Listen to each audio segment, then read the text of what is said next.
அல்லேலூயா. கர்த்தர் இந்த 1ஆம் தேதியில் மே மாதத்தில் உங்களை காண தேவ வார்த்தை பகிர கர்த்தர் கிருபை செய்தார். காலை ஆராதனை கலந்து கொண்டவர்கள் கர்த்தர் உங்களை ஆசீர்வதிப்பார். யூடியூப்பில் கேட்டவர்கள் கர்த்தர் ஆசீர்வதிப்பார். இந்த மாலை வேளையிலும் இன்று வியாழக்கிழமையாக இருக்கிறது. குடும்ப ஆசீர்வாத கூடுகையில் நாம் அவ்வப்பொழுது கூடுகிறது தான். இது ஒன்றும் புதிதல்ல. ஆனால் இந்த நாள் 1ஆம் தேதியாக வந்திருக்கிறது. என்னை கேட்டுக்கொண்டிருக்க தேவனுடைய சின்னமே, வாரம் இப்படி நாம் கூடி கர்த்தரை ஆராதித்து தேவ ஆசீர்வாதத்தை பெற்றுக்கொண்டு கடந்து செல்கிறது நல்லது, வரவேற்கப்படுகிறது. அதே போல் இந்த நாளிலே பரிசுத்த ஆவியானவரை குறித்து சபையார் அறிந்திருக்க வேண்டும். பரிசுத்த ஆவியானவர் என்றால் யார் என்று தெரியாதவர்கள் இருக்க மாட்டார்கள். விசுவாசிகள் அப்படியே இருப்பார் என்றால் ஒரு அப்படியே இருப்பார்கள் என்றால் அவர்களுக்கென்று சொல்ல விரும்புகிற காரியம் அறிமுகம். திரியேக தேவன், பிதா, குமாரன், பரிசுத்த ஆவியானவர் மூவரும் ஒன்றாய் இருக்கிறார்கள். இந்த பரிசுத்த ஆவியானவரை நாம் எல்லாம் ஆராதிக்கிற வேளையில் தனிப்பட்ட விதத்தில் பெற்றுக்கொள்ளுகிறோம். அந்த பரிசுத்த ஆவியானவர் வருகிற பொழுது நம்மை சகல சத்தியத்துக்குள்ளே வழி நடத்துவார். அந்நிய பாஷை அடையாளமாக வருகிறது. இதெல்லாம் உண்மைதான். ஆனால் இந்த பரிசுத்த ஆவியானவர் அவருடைய வல்லமைகளே இன்று சபையில் வெளிப்பட போகிறது. தியானிக்கிறது அப்படியே கர்த்தர் பூமியில் கொண்டு வருவார். அதுதான் பரிசுத்த அவருடைய கிரியை. பரிசுத்த ஆவியானவரை நாம் அந்நிய பாஷை அடையாளத்தோடும் ஆராதனை நேரத்தோடும் அல்லது நாம் ஆலயத்தோடும் சிலர் விட்டு கடந்து சென்று விடுவார்கள். இந்த பரிசுத்த ஆவியானவர் நமக்குள்ளே வாசிக்கிற தேவ ஆவியானவர். இந்த தேவ ஆவியானவரை நாம் எப்படி கனப்படுத்த வேண்டும் என்றால், பரிசுத்த ஆவியானவர் மீட்பு நாளுக்கென்று கொடுக்கப்பட்ட, எபேசியரில் வாசிக்கிறோம், மீட்பு நாளுக்கென்று முத்திரையாய் கொடுக்கப்பட்ட பரிசுத்த ஆவியானவரை விசனப்படுத்தாதிருங்க, ஆவியை அவிழ்த்து போடாதிருங்க. இதெல்லாம் மனுஷர்கள் விசுவாசிகள் செய்யக்கூடிய காரியங்கள். இந்த பரிசுத்த ஆவியானவர் விசுவாசிகளுடைய வாழ்க்கையில் வருகிற பொழுது அந்த விசுவாசிகள், அந்த தனிப்பட்ட நபர் அந்த ஆவியானவரை வரவேற்கத்தக்கதாய் அந்த ஆசீர்வாதம் நாம் பெற்றுக்கொண்டிருக்கிறோம் என்ற உணர்வோடு நம்முடைய வாழ்க்கையின் ஜீவியத்தை நாம் என்ன செய்ய வேண்டும்? நாம் மாற்றி அமைத்து கொள்ள வேண்டும். பலதரப்பட்ட குடும்ப பின்னணியில் ஒவ்வொருவரும் வாழக்கூடும்.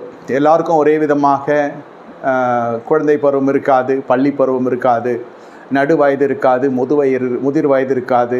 திருமண வாழ்க்கை எல்லாருக்கும் ஒரே போல் அமையாது. ஒவ்வொருவருக்கும் ஒவ்வொரு பின்னணி காணப்பட்டு கொண்டிருக்கும். ஆனால் எல்லாருக்கும் பொருந்தத்தக்கதாக இந்த பரிசுத்த ஆவியானவர் மாம்சமாக யாவர் மீதும் ஊற்றப்படுகிறார், மேலும் ஊற்றப்படுகிறார். ஆனால் சபையார் எப்படி எடுத்துக்கொள்ள வேண்டும் என்றால், மேலே ஊற்றப்பட்ட அந்த பரிசுத்த ஆவியானவர் நமக்குள் வாசம் செய்கிறவராய் காணப்படுகிற அளவிற்கு நம்முடைய ஜீவியம் பரிசுத்தமாக காணப்பட வேண்டும். பரிசுத்த ஆவி இல்லாமல் நம்ம பரிசுத்தமாக வாழ முடியாது.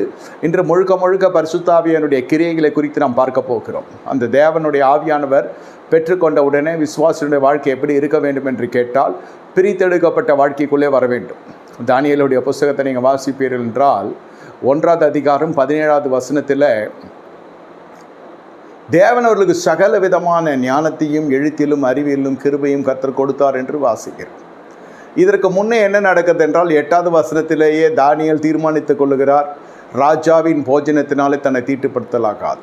உலக பிரகாரம் அறிவு நமக்கு இருக்கிறது, ஆற்றல் இருக்கிறது, பொது அறிவு இருக்கிறது, கல்வி இருக்கிறதோ இல்லையோ, உங்களுக்கு உலக அறிவு இருக்கிறது. என்ன தவறு நடக்கிறது, எது நன்மை எது தீமை என்று நமக்கு தெரியும். ஆகையால் எதையெல்லாம் விலக்க வேண்டும்? பழைய நட்புகளை விலக்கி இருக்கிறீர்களா? பழைய பழக்க வழக்கங்களை விலக்கி இருக்கிறீர்களா? பழைய சுபாவ கலைகள் விலக்கி இருக்கிறீர்களா? விலக்கப்படுதல், பாவத்தை விலக்கி இருக்கிறீர்களா? இதெல்லாம் நாம் விலக வேண்டியது நம்முடைய கடமையாக இருக்கிறது. இதை போதிக்கிறது பலிபீடத்தினுடைய பொறுப்பாக இருக்கிறது. நீங்கள் போகிற தேவாலயத்தில் இதை குறித்ததான உங்களுக்கு போதனை இருக்க வேண்டிய விதத்தில் இருந்தால் விசுவாசிகள் சிதறடிக்கப்பட மாட்டார்கள். பரிசுத்தத்தில் குந்தி நடக்கிற ஒரு அனுபவம் இருக்காது, நேர் வழியை நடக்கிற அனுபவம் இருக்கும். நீங்கள் போகிற சபை சரியில்லைன்னு சொல்லலை, நான் சொல்கிறது இதெல்லாம் பலிபீடத்திலிருந்து புறப்படுகிற வார்த்தைகள் தேவ ஜனங்களை போஷிக்கிறதா இருக்க வேண்டும். அதனால தான் வேதம் சொல்லுகிறது மத்தேயு 4:4 மனுஷன் அப்பத்தினால் மாத்திரமல்ல தேவனுடைய வாயிலிருந்து புறப்படுகிற ஒவ்வொரு வசனாலும் பிழைப்பான். இப்பொழுது இந்த பரிசுத்த ஆவியானவருடைய கிரியை என்னவென்றால், அவர் பொழிந்தருளப்படுகிறார், நீங்கள் பெற்றுக்கொள்ளுகிறீங்க. ஆனால் பெற்றுக்கொள்வதற்கு முன்பாகவும் அல்லது பெற்றுக்கொண்ட பிறகும் உங்களுடைய வாழ்க்கையில் மிகப்பெரிய ஒரு வித்தியாசமான வாழ்க்கை நீங்கள் வாழ்ந்து கர்த்தருடைய சமூகத்தில் சாட்சியை நம்பிக்கை சம்பாதிக்க வேண்டும். யார் இடத்துல? கர்த்தரிடத்தில் அபிஷேகம் மேடையோடு சிலருக்கு நின்றுவிடும், பலிபீடத்தோடு சிலருக்கு நின்றுவிடும். அதுதான் பரிதாபமான காரியம். இந்த நாளில் நாம் கொஞ்சம் விலாவரியாக இதை குறித்து நம்ம பார்க்க கர்த்தர் கிருபை பாராட்டி இருக்கிறார். விசுவாசிகளுக்கு இது அத்துப்படியாக இருக்க வேண்டிய ஒரு வேத ரகசியம், இது உங்களுக்கு தெரிந்திருக்க வேண்டும். சரி, இந்த பரிசுத்த ஆவியானவரை துக்கப்படுத்தாமல் வாழ்வதற்கு நீங்கள் இதெல்லாம் செய்கிறீங்க. நீங்கள் சோதிக்கப்படுவீங்க, நிச்சயமாக மனுஷர்களால் சோதிக்கப்படுவீங்க, நிச்சயமாக ஜனங்களால் நீங்கள் என்ன பண்ணுவீங்க, இந்த பாதையில் வருகிற பொழுது சத்தியத்திற்காக நீங்கள் எல்லாருடைய கண்களிலும் சத்துருக்களாக காணப்படுவீங்க. இந்த இடத்துல உலக சிநேகிதம் உடைக்கப்பட்டுவிடும். நீங்கள் பிரித்தெடுக்கப்படாவிட்டால் எல்லாரோட நட்பு உறவு காணப்பட்டு கொண்டிருக்கும். நீங்கள் பிரித்தெடுத்து வருகிற பொழுது இந்த சத்தியத்தின் மூலம் உங்கள் ஜீவியம் மாறும், கிரியைகள் மாறும், சுபாவங்கள் மாறும், முந்தின பேச்சுகள் மாறும். இன்றைய நிலைமைகள் தலைகீழாய் உங்கள் வாழ்க்கையை மாற்றி அமைத்து கொண்டு மறுரூபத்திற்கு நேரே எனக்கு கர்த்தரை ஏற்றுக்கொண்டு மாற்றம் வரவில்லை என்று சொல்லக்கூடாது. மாற்றத்தை நீங்கள் முதல்ல உங்கள் வாழ்க்கையில் கொண்டு வரணும். நீங்கள் தீர்மானிக்கிறது தான் உங்களுடைய முடிவுகள். The decision what you take. நீங்கள் தீர்மானிக்கிற அந்த முடிவுகள் இருக்குது பாருங்கள், உங்கள் வாழ்க்கையை தலைக்கீழாக மாற்றி போட்டுரும். சத்தியம் அது. நீங்கள் எடுக்கிற தீர்மானத்துக்கும் எடுக்கிற முடிவுகளுக்கும் அவ்வளோ வல்லமை இருக்கிறது. நீங்கள் பார்த்துருக்க கூடும், கட்டினால் திருமணம் இவனை தான் செய்வேன், இந்த பெண்ணை தான் திருமணம் செய்வேன், முடிந்தது. நல்ல விதமாகவும் எடுத்துக்கொள்ளலாம். நடுநிலையாக சொல்லுகிறேன், வாழ்க்கையை மாற்றி அமைத்து விடும். சிலர் நன்றாக இருப்பாங்க, சிலர் நொசல் கொண்டு தான் போவாங்க. நீங்கள் யாரை திருமணம் செய்கிறீங்க என்பதை விட எப்படி திருமணம் செய்கிறீர்கள் என்பது தான் முக்கியம். நான் என்னுடைய வாழ்க்கை சாட்சி. இவரை திருமணம் செய்தால் நல்லா இருப்பேன், இவரை திருமணம் செய்ததுனால் என் வாழ்க்கையை போனது என்று சொல்வீர்கள் என்றால் நீங்கள் சரியான அபிஷேகத்துக்குள் இல்லை. யாரையோ இல்லாத ஒரு நபரை நினைத்து அந்த மனுஷனை நான் திருமணம் செய்திருக்கலாம், இந்த மனுஷனை நான் திருமணம் செய்திருக்கலாம், என் வாழ்க்கை விளங்காமல் போயிருக்கும். யாரை நீங்கள் திருமணம் செய்தாலும் நீங்கள் இப்படிப்பட்ட ஒரு வாழ்க்கையை வாழ்கிற பொழுது, வேதம் போதிக்கிற வாழ்க்கையை வாழ்கிற பொழுது உங்கள் வாழ்க்கையில் என்ன நடக்கும் என்று கேட்டால், யாரோடு கூட வேணாலும் நீங்கள் வாழ்ந்துட முடியும். அதனுடைய பொருள் என்னவென்றால், எல்லா சூழ்நிலையும் நீங்கள் வாழ்ந்து ஜெயம் எடுக்க முடியும். உலகத்தினுடைய பார்வை முழுவதும் உங்கள் மேலே இருக்கும். எப்படி செழிக்கிறாங்க, எப்படி வாழ்கிறாங்க. வளம் ஒரு புறம் பார்த்தாலும் வளத்துக்கு மேலே குடும்ப சமாதானம் பார்ப்பாங்க. எங்கே பார்த்தாலும் குடும்பமாக போகிறாங்க, எங்கே பார்த்தாலும் இவங்க ஒன்றா இருக்கிறாங்க.